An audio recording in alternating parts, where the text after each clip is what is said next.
La nature et l'identité du syndicalisme français se forgent dans la douleur. Les dispositions prises au cours de la Révolution française, à l'encontre des premières associations ouvrières, vont profondément marquer l'avenir du mouvement syndical jusqu'à nos jours. Au début du XIXe siècle, il n'existe aucune législation sociale et la majorité de la population française vit dans la misère. Pour se protéger et se défendre contre les aléas du monde du travail, différentes corporations mettent en place des sociétés de secours mutuels tolérées par l'État. À mesure que les conditions économiques se dégradent, les grèves, les bris de machines et les émeutes de subsistance se succèdent, et les sociétés de secours mutuels vont peu à peu servir de base à l'action de résistance, comme à Lyon en 1830. Déçus par l'instauration d'un cens et accablés par la baisse des tarifs, les ouvriers en soie, aussi appelés canuts, décident de réclamer une augmentation de salaire à leur maître. La révolte est écrasée au terme d'une répression sanglante. Malgré l'échec de ce mouvement, l'impact sur les mentalités de l'époque est énorme.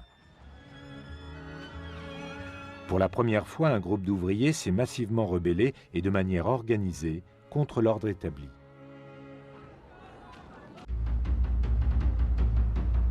La révolte des canuts a profondément renforcé la volonté d'acquérir une autonomie face au patron et donc le sentiment d'appartenir à une classe sociale distincte. Dès lors, un cycle de révoltes ouvrières et de répression commence. Très vite, les ouvriers sont de tous les combats et perçus à ce titre comme des instruments privilégiés pour causer la chute de Louis-Philippe en 1848.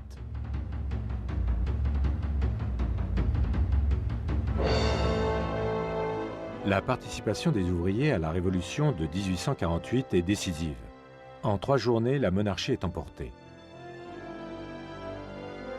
Désormais, la Nouvelle République proclame le droit d'association pour les ouvriers, le droit au travail, le suffrage universel pour les hommes et réduit la journée de travail. La répression de juin 1848 fait plus de 3000 morts et 15 000 personnes sont déportées sans jugement.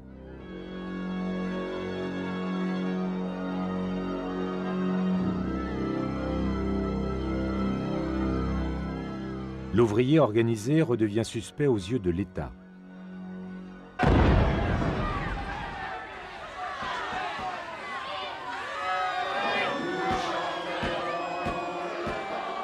Une fois de plus, la répression prend le pas sur toute autre forme de négociation.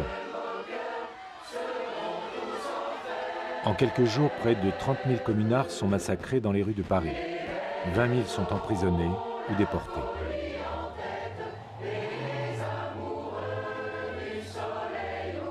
La répression décapite le mouvement ouvrier révolutionnaire. Il faudra attendre plus d'une décennie pour que les associations ouvrières reprennent leur essor. Mais face au développement massif et inéluctable de la classe ouvrière, l'État se décide enfin à légiférer en faveur du monde du travail. L'identité de la Confédération générale du travail, majoritairement anarchiste et révolutionnaire, est le fruit d'un siècle de répression et de clandestinité. Pour la CGT, comme pour l'ensemble du monde ouvrier français, les luttes syndicales ne font que commencer. Les anarcho-syndicalistes s'affirment au détriment des réformistes, renforçant ainsi la méfiance de la CGT à l'égard de l'État et la nécessité d'imposer le principe de la grève générale. En 1891, à Fourmies, une charge policière se solde par 9 morts. Au début du XXe siècle, de nombreux dirigeants syndicalistes sont emprisonnés. Des militants sont révoqués, d'autres sont tués comme à Draveil en 1908. La charte d'Amiens en 1906 confirme la voie choisie par la CGT, celle d'un syndicalisme révolutionnaire marqué par la lutte des classes, l'indépendance politique, l'expropriation des capitalistes et la grève générale.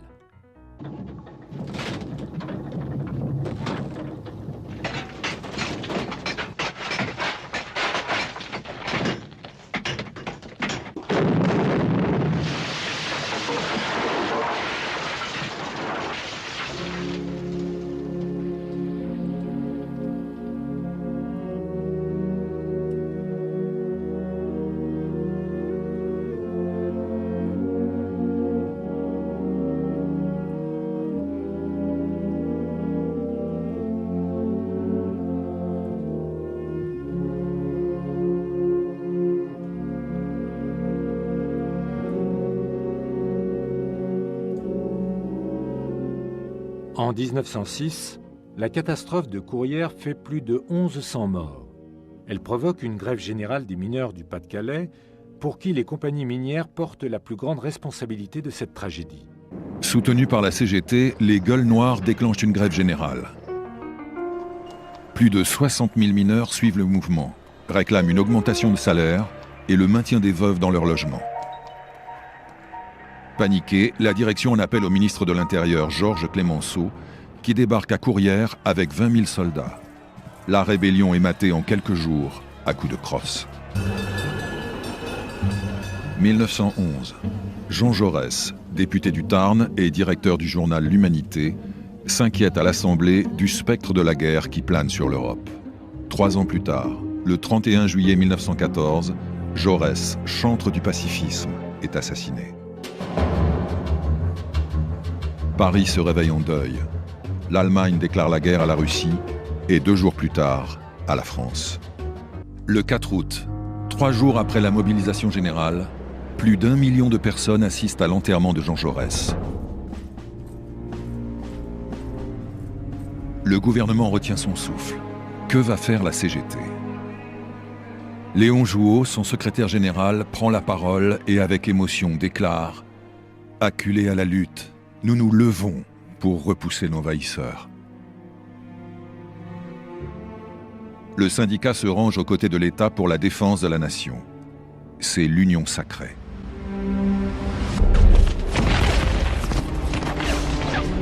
La guerre durera 4 ans. Près d'1 400 000 soldats français y laisseront la vie.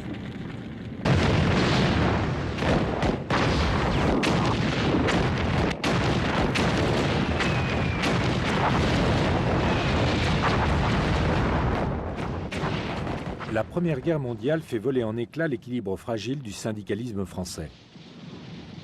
Mais si l'ampleur des mobilisations a vidé les syndicats de leurs forces vives, la vie à l'arrière est de plus en plus difficile et les grèves réapparaissent dès 1916.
L'hécatombe de la guerre, les mutineries dans l'armée et surtout la révolution russe de 1917 incitent la classe ouvrière à une protestation de plus en plus vigoureuse.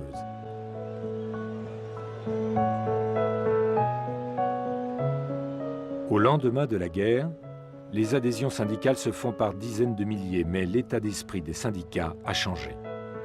En 1919, la CGT reprend la lutte et brandit une vieille revendication. Les salariés, qui travaillent plus de 10 heures par jour, exigent la journée de 8 heures. Clemenceau craint un soulèvement révolutionnaire et cède aux grévistes. La loi instituant la journée de 8 heures est votée le 23 avril. Au sein de la CGT, les rapports se radicalisent entre les minoritaires à tendance communiste et les majoritaires à tendance socialiste. La direction procède alors à des exclusions massives des opposants communistes qui fondent en 1922 une nouvelle centrale, la CGTU. L'affrontement idéologique qui les oppose va contribuer à diviser le monde syndical pendant plus de 50 ans, entre ceux qui acceptent l'influence du Parti communiste et ceux qui luttent pour l'indépendance absolue des syndicats à l'égard des partis.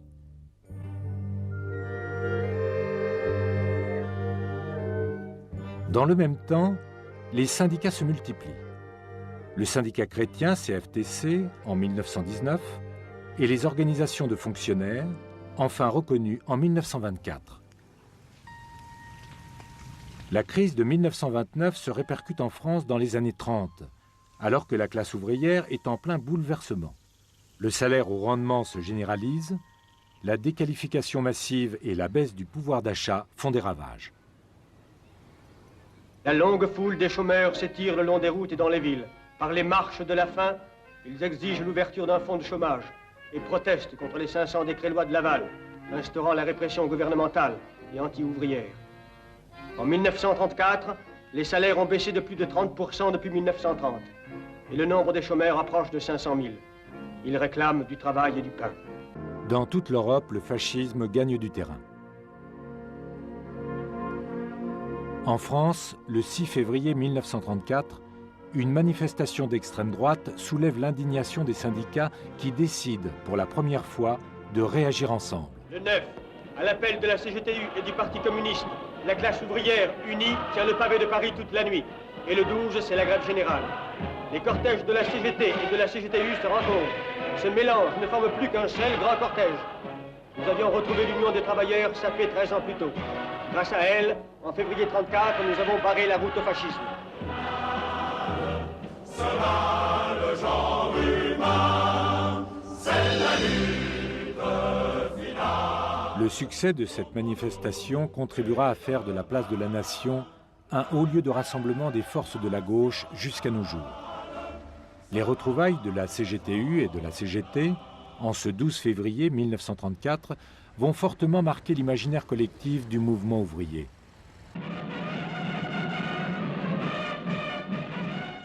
Quelques mois plus tard, la CGT et la CGTU se réunifient et les partis de gauche du Front populaire remportent les élections de 1936.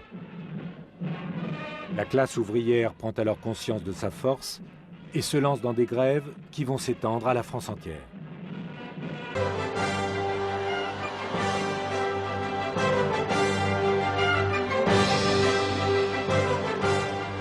Le patronat est terrorisé. Non contents d'arrêter le travail, les ouvriers occupent les entreprises, constituent des comités de grève, organisent des bals et des banquets dans les usines. C'est un gigantesque élan d'enthousiasme, nourri de colère, de fierté et d'espérance, qui emporte plus de 2 millions de travailleurs et leurs familles sur un air de kermesse.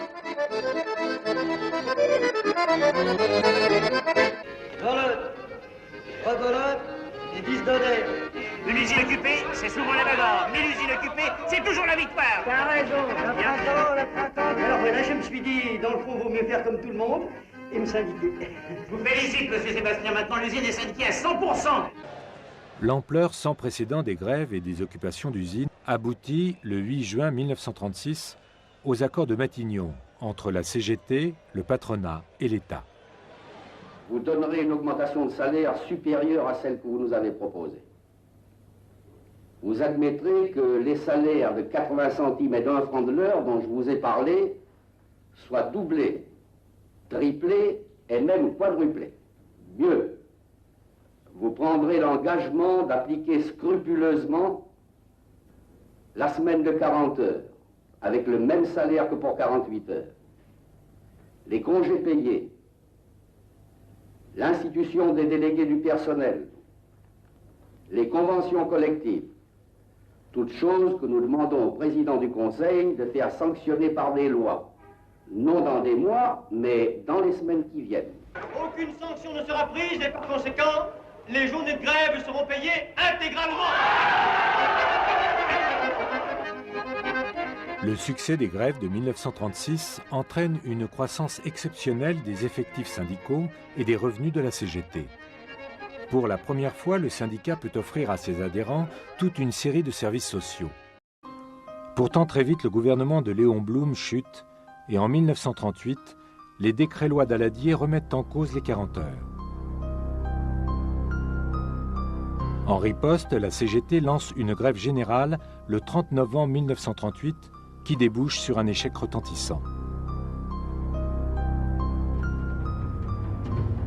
La répression est immédiate. Des dizaines de milliers de grévistes sont licenciés, poursuivis ou sanctionnés. Le mouvement syndical se lézarde et les tensions internationales confirment la crise. Après la signature du pacte germano-soviétique qu'ils approuvent, les communistes sont exclus de la CGT. Peu de temps après, la guerre éclate. Le 16 août 1940, les confédérations sont dissoutes par un décret vichysois et de nouveau, les syndicats entrent en clandestinité, mais aussi dans la résistance. En 1943, les anciens de la CGTU et de la CGT, fortement impliqués dans la résistance, décident la réunification syndicale dans une nouvelle CGT clandestine. Elle retrouve vite son efficacité dans l'action.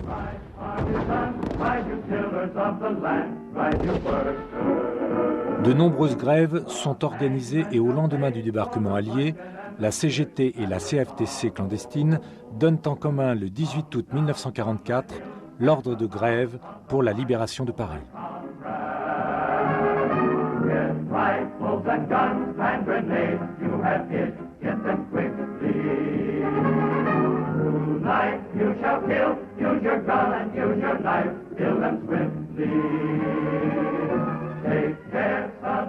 Au lendemain de la guerre, les confédérations syndicales sont rétablies et occupent désormais une place plus importante qu'avant le conflit, à la mesure de leur participation à la résistance.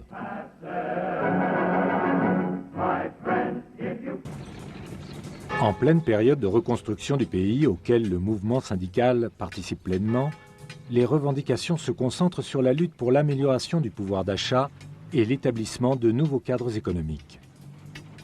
La pression des syndicalistes permet ainsi de rétablir ou d'obtenir des transformations fondamentales.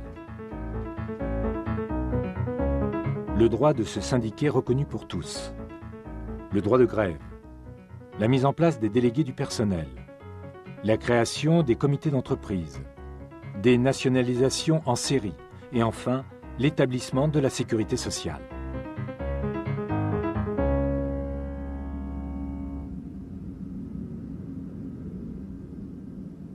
Malgré ces avancées décisives, les conditions de vie de la population française restent toujours difficiles. La pénurie et la hausse des prix avivent le mécontentement ouvrier. Dès 1947, les grèves sont incessantes et prennent une ampleur insurrectionnelle. Toutes les armes entrent en action. Les mitrailleuses crachent. 2 hommes meurent sous les balles.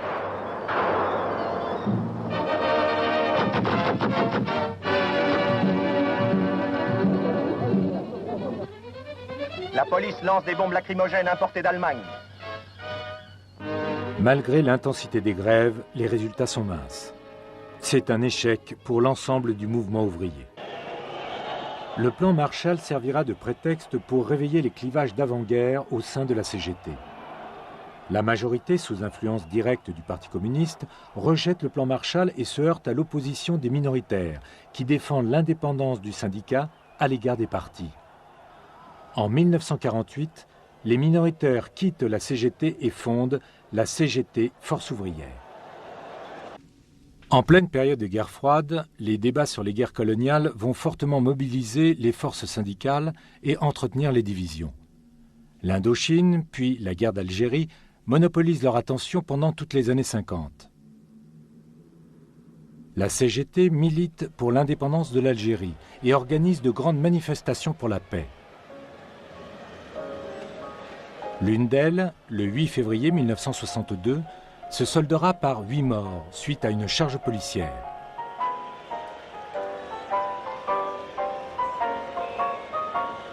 Il faut attendre la fin de la guerre d'Algérie pour que les questions sociales reprennent leurs droits.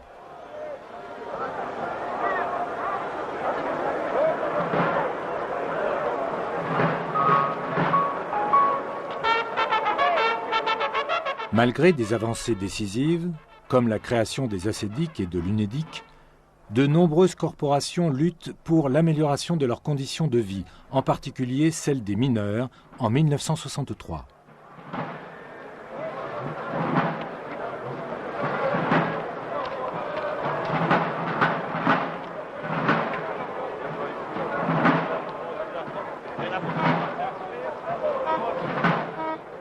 Face aux grèves, le général de Gaulle décide la réquisition des mines. La réaction est immédiate. Les syndicats et les mineurs de tous les bassins de France se mobilisent en masse, soutenus par l'opinion publique. Le chantage de la faim. Si nous n'avons pas accepté le chantage à la réquisition le 3 mars, ce n'est pas celui à la faim que nous accepterons aujourd'hui.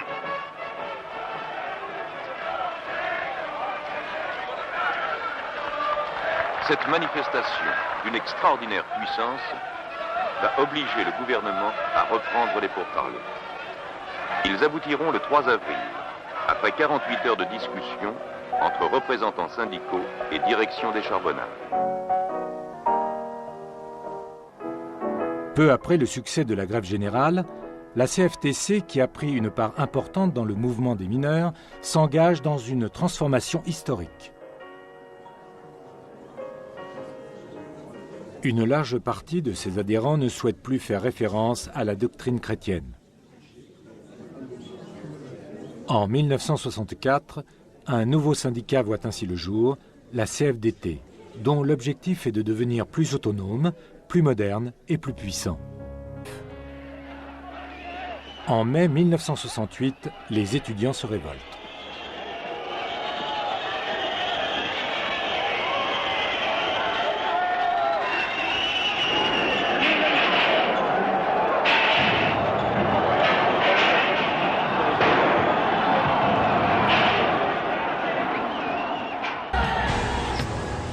Mai 68 s'embrase, et dans la nuit du 10 mai, Paris vit de véritables combats de rue. L'escalade de la violence et la brutalité policière font basculer l'opinion du côté des étudiants. Il est évident que des problèmes n'ont pas tout de suite été quand même véritablement compris, mais à partir du moment où la police a chargé au quartier latin et ailleurs, il y a eu quand même un mouvement de sympathie. La CGT, craignant que les idées révolutionnaires de la jeunesse puissent contaminer les ouvriers, entre dans la danse et reprend le mouvement en main. Avec FO et la CFDT, elle appelle à la grève générale. Le 13 mai 68, 7 millions de personnes, étudiants et salariés unis, arpentent le bitume aux 4 coins du pays.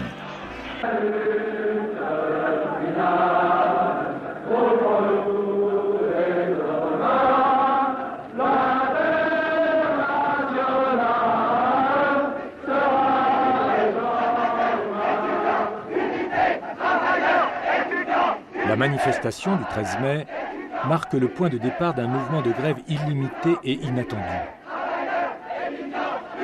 Les étudiants occupent les universités et toutes les catégories socio-professionnelles font de même dans les usines, les bureaux et les entreprises. La grève avec occupation d'usines est adoptée à l'unanimité d'une voix. Régler les comptes en fer avec le patronat et les satisfaction aux légitimes revendications que nous exprimons depuis 10 ans nous ont toujours été refusées.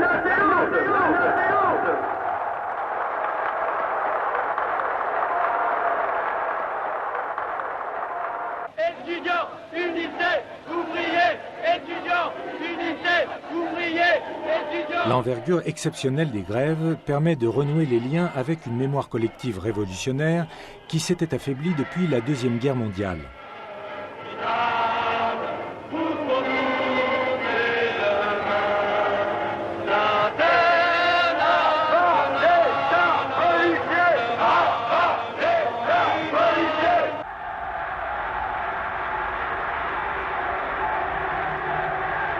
Les mouvements sociaux de mai-juin 68 ont déstabilisé la Ve République. Malgré quelques avancées sociales, le chômage augmente et la solidité de la croissance économique commence à être remise en cause. Dès lors, les grèves se multiplient et s'étendent à tous les secteurs économiques. À l'automne 1973, le conflit LIP a déjà pris une ampleur exceptionnelle. Unis contre le plan de restructuration que veut leur imposer une firme suisse, les employés de chez LIP ont entrepris une forme de lutte syndicale, démocratique et innovante.